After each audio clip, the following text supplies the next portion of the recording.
द्रौपदी, क्या सही में शिव जी के श्राप से ही द्रौपदी बनी पांचाली? पौराणिक कथाओं के मुताबिक द्रौपदी पांचाल राज्य के राजा द्रुपद की बेटी थी। कहा जाता है कि द्रौपदी का जन्म यज्ञ कुंड से हुआ।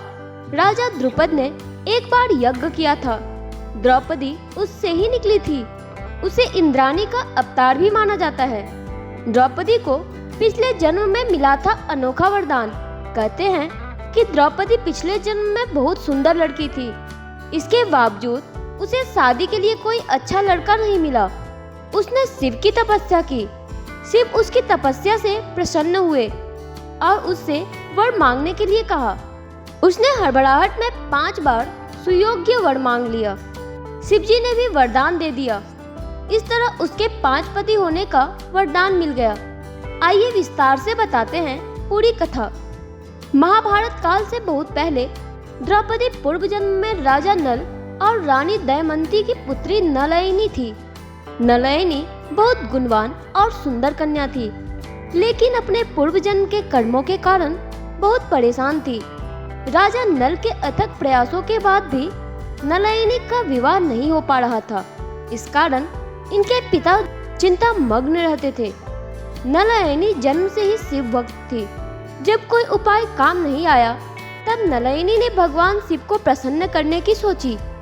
नलयनी हर दिन घोर तपस्या करके शिव को प्रसन्न करने की कोशिश करती रही, लेकिन शिव भगवान उनकी परीक्षा ले रहे थे और हर दिन उसको तपस्या करते हुए देख रहे थे। अंत में जब 5 दिन कठोर तपस्या करने के बाद भी जब शिव जी ने दर्शन नहीं दिए, तब नलयनी ने अपना आत्मदाह करने की सोची। नलयनी ने अग्नि में ही अपनी देह त्यागने की ठान ली, लेकिन जैसे ही वो आगे बढ़ी, तुरंत शिव भगवान प्रसन्न हुए और नलयनी को रोक दिया। उसकी तपस्या से प्रसन्न होकर शिव जी ने कोई वर मांगने के लिए कहा। नलयनी ने अपने विवाह न होने की वजह से अत्यंत चिंतित थी। कोई भी पुरुष उसे अपनाना नहीं चाह रहा था। ऐसे में उसने शिव भगवान से 14 गुणों वाला पति मांगने का वरदान मांगा।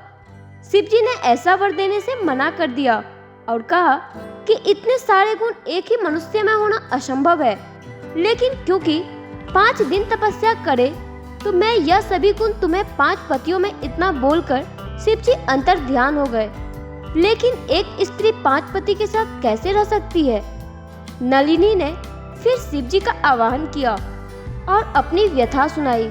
शिव जी बोले कि श्राप और वरदान वापस नहीं हो सकते, लेकिन मैं तुम्हें यह आशीर्वाद देता हूँ कि हर दिन प्रातः स्नान के बाद तुम फिर से स्वच्छ हो जाओगी।